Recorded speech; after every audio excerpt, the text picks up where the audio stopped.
Now, I believe that there are three types of people into the world. You understand? Those that volunteer their time to help people, others that volunteer food and shelter and clothes to help others, and then you have the other ones, them that volunteer life. Now, I don't know is what purpose them serving, but I am trying to figure out why is it that Sister Pauline see me sit down reading me daily bread and feel the need that she needed to come beside me and tell me that it's $5,000 she paid for the red bottoms that she have on.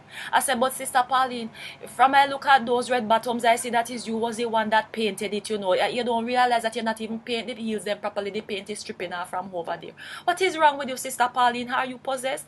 I does not understand why she trying so hard to go to hell. It's like she see some relative over there that she really miss and she trying to go over there to link up back with them. I am not an advocate for lie, but if you are going to lie, lie with a purpose. You understand? Lie to get yourself out of trouble. Jesus, man, lie to save a life if you need to tell the lie. But right about now, she volunteered that lie. I can't do anything with it. If she want her life to serve a greater purpose, she need to volunteer me something that I can use, like maybe her new pair of outfits.